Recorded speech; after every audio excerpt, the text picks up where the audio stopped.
आज का विषय है over friendly nature. Human nature के अंदर यह भी नेचर पाई जाती है, इसलिए इस विषय की चर्चा करना आवश्यक था। यानी अधिक से अधिक दोस्त बनाने की आदत। इसमें चाहे मेल हो या फीमेल हो, कोई भी हो, सभी लोगों की यह नेचर होती है अक्सर कि वह दोस्त बनाते हैं। कोई न कोई उनका दोस्त अवश्य होता है जिससे वह अपनी दिल की बात कह सकते हैं, अपने मन की बात कह सकते हैं। जिस बात को आप हर आदमी के साथ नहीं कर सकते हैं, हर व्यक्ति के साथ नहीं कर सकते हैं, लेकिन जिसे आप अपना दोस्त मानते हैं उसके साथ आप अपने दिल की बात कर सकते हैं, मन की बात कर सकते हैं। जो भी आपके मन के अंदर चल रहा है या जो कोई भी आपके साथ परिस्थितियां हैं या घटनाएं घटी हैं या कोई खुशी का मैटर है, तो वो उनके साथ साझा करना चाहते हैं, उनके साथ बात करके अपने आप को रिलैक्स फील करते हैं। इसलिए दोस्ती का जो रिलेशन है लोग अधिक से अधिक बनाने की कोशिश करते हैं। हाँ, ये ज़रूर है कि बहुत ही कहते हैं कि लोगों को कि वो किस्मत वाले हों जिनको उन जैसा ही दोस्त मिले, यानी कोई वफादार दोस्त मिले। ये बड़े ही किस्मत का विषय मानते हैं, भाग्य का विषय मानते हैं। कहते हैं बड़े लक से ऐसा होता है। तो वास्तविकता क्या है ये आप अच्छी तरह से जानते हैं। हर कोई फ्रेंड बनाता है, हर कोई का कोई ना कोई दोस्त अवश्य होता है, लेकिन फिर भी हम इस बात का कोई चैलेंज नहीं करते हैं। यदि कोई कहता है कि नहीं जी हमारा कोई दोस्त नहीं है, तो हमें कोई प्रॉब्लम नहीं है उस बात से। इसलिए ये बात कहना आवश्यक है क्योंकि ह्यूमन नेचर के अंदर ये नेचर अवश्य पाई जाती है, यानी लोगों के अंदर यह नेचर पाई जाती है। वैसे तो हमने पूर्व में भी आपको ये बात कहा था, बताया था कि नेचर इतनी प्रकार की होती है, ह्यूमन नेचर, कि जिसकी गिनती भी नहीं की जा सकती है। कोई व्यक्ति यदि पूरा जीवन भी इसी कार्य में लगा दे, ह्यूमन नेचर के बारे में रिसर्च करने में, खोज करने में और उनकी नेचर को समझने में, तो शायद पूरा जीवन भी कम पड़ जाएगा। लेकिन ह्यूमन नेचर के विषय में कोई पूरी तरह से समझ नहीं पाएगा। ये हमारी अपनी मानसिकता है, हमारी अपनी सोच है। बाकी आप क्या मानते हैं और क्या मानते हैं और लोग, वह उनकी मर्जी है। ना ही हम इस विषय में कोई चैलेंज करना चाहते। हाँ, जहाँ तक हमें ऐसा लगता है कि जितने दुनिया के अंदर इंसान हैं उनमें एक व्यक्ति के अंदर एक से अधिक नेचर अवश्य पाई जाती है। जब उन्हों के अंदर एक से अधिक नेचर है तो पूरी दुनिया में इतने इंसान हैं, तो इस आबादी के हिसाब से आप देखें, फिर महसूस होगा आपको कि वास्तव में यदि एक से अधिक नेचर है हर व्यक्ति के अंदर और अलग अलग है, तो आप ये देखेंगे कि ह्यूमन नेचर की कोई गिनती नहीं की जा सकती है। और ये इतना बृहद विषय है, न इसे पूरी तरह से जानना समझा जा सकता है। ये हमारी अपनी निजी सोच है, निजी मानसिकता है। अच्छा जी, अब आप ये अच्छी तरह से समझ लें कि दोस्ती का जो रिलेशन है वो बहुत अच्छा होता है, इसमें कोई शक नहीं है। लेकिन यदि वह वफादार हो और समझदार हो, दोनों ही चीज़ें आवश्यक है। वफादार भी होना चाहिए और समझदार भी होना चाहिए। यदि दोस्त समझदार है तो वह अपने दोस्त को किसी भी परिस्थिति में फंसने नहीं देता है। कोई भी उसके अंदर कोई बैड हैबिट्स आने लगे तो उससे वो बचा लेता है, बुरी आदतों से बचा लेता है। लेकिन यदि समझदार दोस्त नहीं है तो वह उस मुश्किल में फंसाने के बजाय वह स्वयं भी फंस जाता है और हो सकता है उस दोस्त के कारण ही उसके अंदर और भी गलत आदतें आ जाती हैं। आपने अक्सर लोगों को सुना होगा, जब उनके अंदर कोई ऐसी नेचर है जिसको वो खुद भी लाइक नहीं करते हैं, फिर वो कह देते हैं क्या करें, दोस्ती यारी में फंस करके हो ही जाता है, कुछ ना कुछ करना ही पड़ता है। तो ये देखिए, लोग एलिगेशन किस पर लगाते हैं? अपनी दोस्तों पर एलिगेशन लगाते हैं कि दोस्ती यारी के कारण ऐसा हो जाता है, जबकि वास्तविकता आप जानते हैं कि बिना मर्जी के कोई भी व्यक्ति आपसे कोई कार्य करा नहीं सकता है। जब तक आपकी इंटेंशन नहीं है तब तक आप कोई कार्य कर नहीं सकते हैं। फिर वो बात अलग है कि आप अपने आप को सेफ करने के लिए, बचने के लिए किसी दूसरे पर वो आरोप लगा दें, ये आपकी मर्जी है, हम कुछ नहीं कह सकते हैं।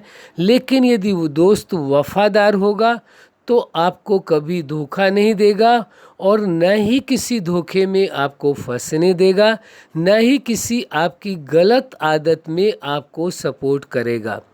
लेकिन यदि आपका दोस्त आपको गलत राह की ओर ले जा रहा है, गलत मार्ग की ओर ले जा रहा है, कोई गलती आपसे करवाना चाहता है, कोई ऐसा कार्य कराना चाहता है जो सामाजिक दृष्टि से वो ठीक नहीं है, न ही आपकी व्यक्तिगत पर्सनालिटी के हिसाब से भी ठीक लगता है, न ही पारिवारिक दृष्टि से ठीक लगता है, अगर वह कार्य करने को आपको कहता है तो दोस्ती के नाते नहीं, ऐसा कि दोस्त है इसलिए उसके लिए हम कुछ भी करने को तैयार हो, नहीं।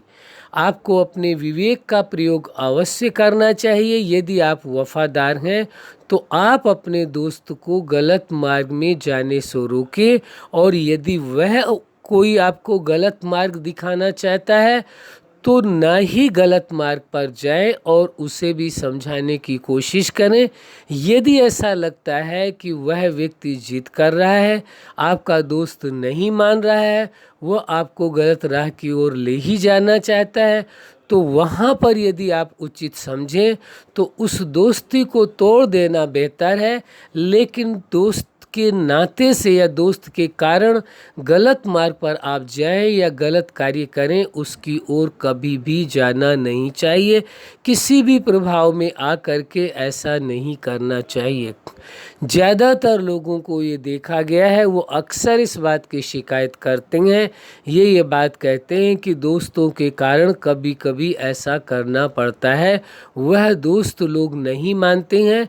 तो आपके पास विवेक है, आपके पास समझ है कि हमें क्या करना है क्या नहीं करना है। यदि आपको ऐसा लगता है वह दोस्त आपको गलत दिशा दे रहे हैं या उनके आचरण अच्छे नहीं है, उनकी हैबिट्स अच्छी नहीं है, नेचर अच्छी नहीं है, और वह भी आपको गलत नेचर वाला बनाना चाहते, तो उनसे रिश्ता तोड़ लेना बेहतर होगा, ऐसी दोस्ती रखना बेहतर नहीं होगा। हाँ, आजकल आप लोगों ने देखा होगा बहुतों की ऐसी नेचर हो गई है जिसे कहते हैं ओवर फ्रेंडली नेचर, यानी बहुत अधिक दोस्त बनाने की आदत।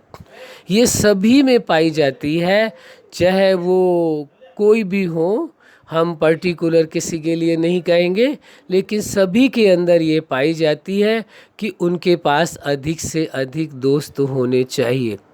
आप विचार करके देखें, सोचें, यह नेचर कहाँ तक ठीक है। जितने अधिक आप दोस्त बनाएंगे, यदि आप स्टूडेंट लाइफ में हैं और दोस्ती यारी में पढ़ जाएंगे, तो आपका जो फोकस है वो एजुकेशन के बजाय दोस्तों में चला जाएगा, और उन दोस्तों की यदि कोई बैड हैबिट्स है, कोई स्मोकिंग करता है, कोई ड्रग्स लेता है या अदर कोई नेचर है, तो उससे फिर आप बच नहीं सकते। ज़्यादातर देखा गया है स्टूडेंट लाइफ में दोस्तों के कारण ही उनके अंदर एक नई नेचर का जन्म हो जाता है, बुराइयों का जन्म हो जाता है, और अच्छे भी होते हैं।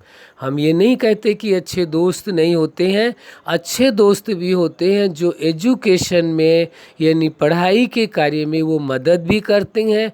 वो जब भी बात करते हैं तो केवल अपने स्टडी से लेकर, अपने सब्जेक्ट से लेकर के, एजुकेशन से लेकर के ही बातें करते हैं। ऐसे भी दोस्त होते हैं। यदि ऐसे दोस्त आपके पास हैं तो उनके साथ दोस्ती अवश्य रखनी चाहिए।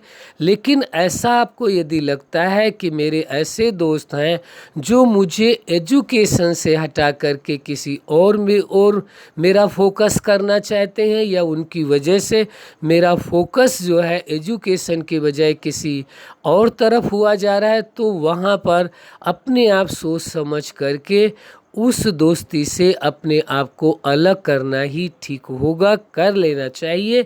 लेकिन ये आपका पर्सनल मैटर है, जैसा आपको ठीक लगे।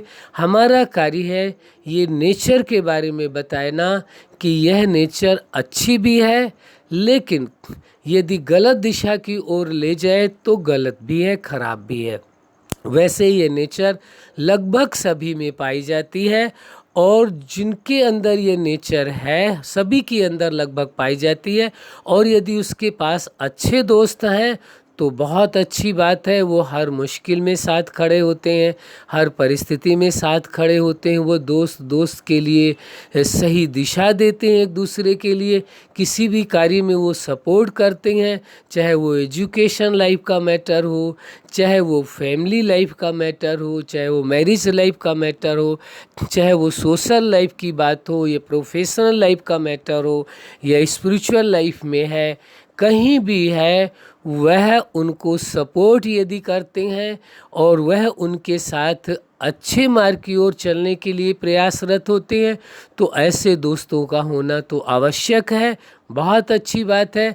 लेकिन यदि यही ओवर फ्रेंडली नेचर हो जाए, इतने अधिक आप दोस्त बना लें कि आपको अपने एजुकेशन के लिए टाइम नहीं मिले, आपको अपनी फैमिली के लिए टाइम नहीं मिले, लोगों के साथ रहने के लिए वक्त न मिले, उनकी परिस्थितियों को सुनने समझने के लिए वक्त नहीं मिले, या मैरिज लाइफ में भी ऐसी प्रॉब्लम क्रिएट होने लगी है। आप भी जानते हैं कि वो फ्रेंडली नेचर के कारण, यानी ओवर फ्रेंडली नेचर के कारण पेयर ही है, दोनों के ही अपने अपने अलग फ्रेंड्स होते हैं। उन फ्रेंड्स में वो मैरिज के बाद भी उनके साथ जुड़े हुए होते हैं, जिसके कारण उनकी मैरिज लाइफ भी कभी कभी डिस्टर्ब होने लगती है। हम ये नहीं कहते हैं, नहीं चैलेंज करते हैं कि उनके फ्रेंडशिप के कारण ही ऐसी होती है, लेकिन कहीं कहीं ये देखा गया है, इसलिए इस विषय की चर्चा करना आवश्यक हो जाता है। मान लीजिए लड़का हो या लड़की हो, मैरिज से पहले जो उनके फ्रेंड्स थे, चाहे वो बॉयफ्रेंड हो या गर्लफ्रेंड्स हो या कुछ भी हो, या केवल फ्रेंड्स ही हो, कुछ भी हो, वो जानते हैं अच्छी तरह से, आप समझते हैं बेहतर ढंग से अपने आप को। उसके बाद मैरिज के बाद भी यदि वह उसी प्रकार उनके साथ फ्रेंडशिप रखते हैं, तो उनका फोकस जो मैरिज लाइफ में है उसमें पूरी तरह से नहीं रह पाता है, जिसके कारण मैरिज लाइफ में अनेकानेक प्रकार के कॉम्प्लिकेशन क्रिएट होने लगते हैं। क्यों? और कई बार क्या होता है कि जो फ्रेंड्स होते हैं वो फ्रेंड्स ही आपस में मैरिज कर लेते हैं, और मैरिज करने के बाद क्या है कि मैरिज से पहले तो बड़े रिस्पेक्टफुली एक दूसरे के साथ रहते थे, रिस्पेक्टफुली बात करते थे, हर कार्य में एक दूसरे को बहुत ही ज़्यादा इज्जत देते थे, रिस्पेक्ट देते थे। लेकिन मैरिज के बाद चूँकि जो इमोशनल उनकी बीच में बाउंडिंग थी, मैरिज से पहले जो उनकी इमोशनल बाउंडिंग थी, मैरिज के बाद क्या होता है, जब वो नज़दीक आते हैं तो नज़दीक आने के कारण एक दूसरे की कमियों का भी ज्ञान होता है। दूसरी बात, एक रीज़न और होता है, जब तक वो फ्रेंड्स केवल होते हैं तो उनको ये लगता है कि ये हमारे फ्रेंड है, इसलिए इनके साथ ऐसा व्यवहार करना है ताकि ये कहीं हमसे दूर न चले जाएं। इस बात का उनके मन में एक भय होता है, फियर बैठा होता है, जिसके कारण वो अच्छा व्यवहार करते हैं और अपने आप को संभाल कर रखते हैं। उसका रीज़न एक ये भी है कि वह सदा तो उनके साथ रह नहीं रहे होते हैं, इसलिए वो अपने आप को थोड़े समय के लिए संभाल कर रखते हैं, अपनी नेचर को, कोई गलत नेचर है उसको दबा करके रखते हैं। लेकिन जब वही फ्रेंडशिप मैरिज में कन्वर्ट हो जाती है, अपनी मर्जी से वो शादी कर लेते हैं और उसके बाद जब दोनों साथ रहते हैं तो एक तरह से तो वो मेंटली फ्री हो जाते हैं। पहले तो उनको था कि यदि मैरिज के पहले हम कुछ करते हैं, ऐसी बात कहते हैं, रिस्पेक्टफुली नहीं रहते हैं या ऑनेस्टी के साथ नहीं रहते हैं, तो हो सकता है यह रिलेशनशिप हमारा टूट जाए। लेकिन मैरिज होने के बाद उनको ऐसा लगता है कि हमारे पास तो एक सर्टिफिकेट हो गया है, मैरिज की एक मोहर ऐसी लग गई है कि अब तो हमारी मैरिज हो चुकी है, हमने एक दूसरे को पा लिया है। जिसके कारण क्या है कि वह एक दूसरों की कमियों को देखना शुरू कर देते हैं या उनमें वो कमियां दिखाई देने लगती हैं। क्योंकि दूर दूर थे तब तो इस बात का भय भी था, थोड़ा ध्यान रखना है कहीं यह रिलेशनशिप टूट न जाए। अब उनके मन में ऐसा लग गया है कि अब तो मैरिज हो चुकी है, अब तो कोई खतरा रहा ही नहीं है, तो वो भय अंदर से समाप्त हो जाता है और भी ज़्यादा वो इमोशनली कनेक्ट भी हो जाते हैं, फ्रैंक भी हो जाते हैं। और साथ साथ यह होता है कि जब नज़दीक होते हैं तो उन्हें एक दूसरे की कमियां भी दिखाई देने लगती हैं। क्या दिखाई देने लगती हैं? एक दूसरे की कमियां भी दिखाई देने लगती हैं, जिसके कारण वह शुरू में तो ऐसा है कि एक दूसरे की कमियों को थोड़ा इग्नोर करते हैं। जैसे पीछे हमने बताया था लेट गो वाली आदत, तो वो उसको छोड़ते रहते हैं, कहते हैं कोई बात नहीं, इतना बोल दिया तो कोई फ़र्क नहीं पड़ता। लेकिन किसी न किसी परसेंटेज में उनके ब्रेन के अंदर, उनके मस्तिष्क के अंदर या उनके मन के अंदर वह बात बैठती चली जाती है, वह अपना स्थान ले लेती है और धीरे धीरे करके एक बार, दो बार, चार बार उनके वही शब्द, वही बातें, वही सारी चीज़ें क्या होती हैं, वो बड़ा रूप लेती चली जाती हैं धीरे धीरे करके। और फिर एक दिन ऐसा आता है कि ऐसा उनके अंदर जो दबी हुई बातें थी उसका एक विस्फोट जैसे हो जाता है और बड़ा उग्र रूप प्रकट हो जाता है और एक दूसरे से टकराव की स्थितियां पैदा हो जाती।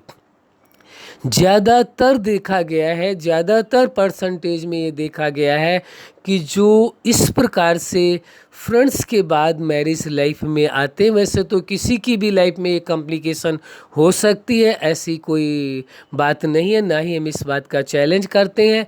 लेकिन अक्सर इसमें भी इसलिए कहा जाता है जब आपने अपनी मर्जी से ही शादी की है, एक दूसरे के नेचर को अच्छे से समझते थे, जानते थे, आपने कसमें वायदे लिए, प्रॉमिसेस किए, तो फिर वह फ्रेंड्स आपस में जब रिलेशनशिप चेंज कर लेते हैं, यानी फ्रेंड्स न रह करके वह मैरिज में बंध जाते हैं, शादी के बंधन में बंध जाते हैं, तो फिर ऐसा क्या हो जाता है जो वह एक दूसरे का विरोध करने लगते हैं और टकराव की स्थिति आ जाती है।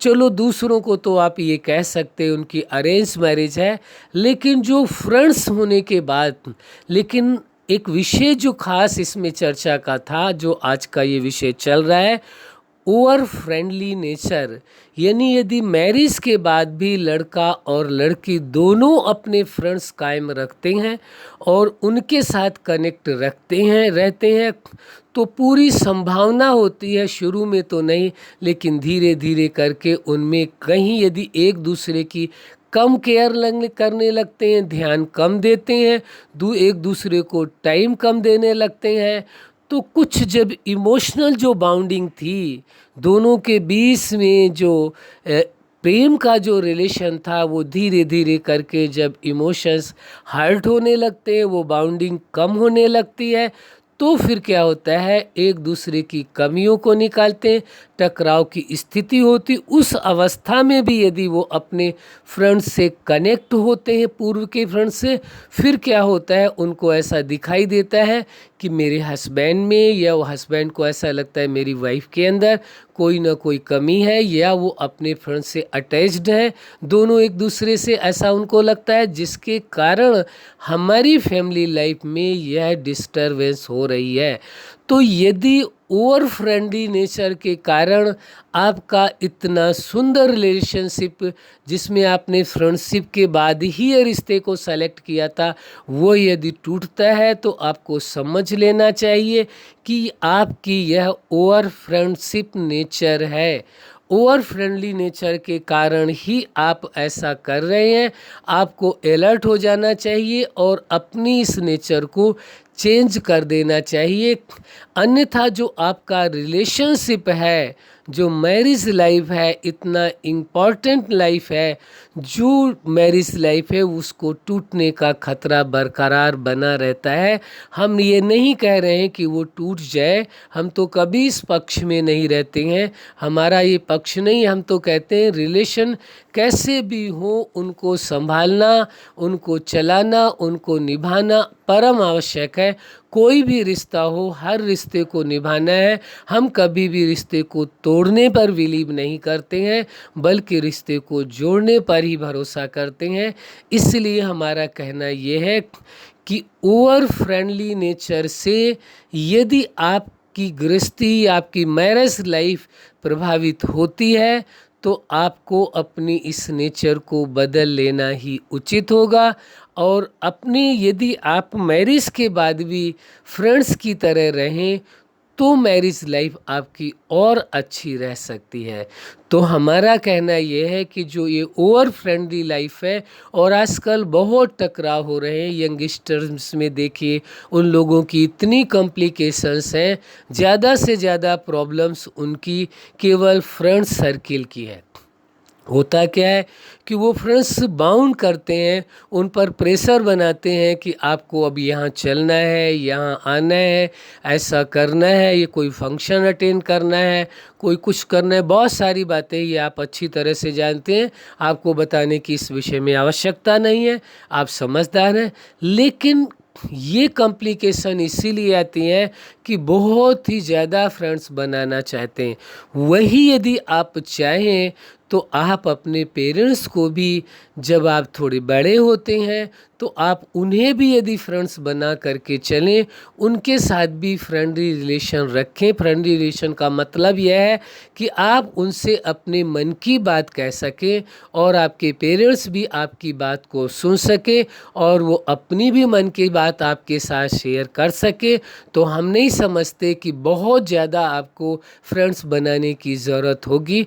हम इस बात के लिए कतई नहीं कहते हैं कि आप फ्रेंड्स क्यों बनाते हैं, हमारा ये मकसद नहीं है। हम कहते हैं कि फ्रेंड्स बनाना या ना बनाना ये आपकी मर्जी का विषय है, ये आपकी चॉइस है, ये हमारा कोई विषय नहीं है। हाँ, लेकिन ये बात हम ज़रूर कहते हैं कि यदि आप फ्रेंड्स बनाते हैं तो ऐसे ही फ्रेंड्स होने चाहिए जो आपकी लाइफ में आपको आगे बढ़ाने में मदद करें, आपको सपोर्ट करें, न कि आपकी लाइफ में कोई कॉम्प्लिकेशन क्रिएट करें और आपकी जो एजुकेशन लाइफ है या आगे की लाइफ है उसमें कोई प्रॉब्लम क्रिएट हो। ये फैसला आपको स्वयं ही करना है, फ़ायदा और नुकसान अपना स्वयं ही सोचना है। आपको जैसा ठीक लगेगा, हम जानते हैं, आप वैसा ही करेंगे। अच्छा, आप अपने जीवन में सफलता के शिखर तक पहुँचें, यही हमारी हार्दिक शुभकामना है। साथ ही फ्रेंडशिप के द्वारा यानी अपनी दोस्ती के रिश्ते को निभाते हुए एक दूसरे को सपोर्ट करें और आगे बढ़ाएं, यही हमारी हार्दिक शुभकामना है। सदा खुश रहें, मुस्कुराते रहें। धन्यवाद।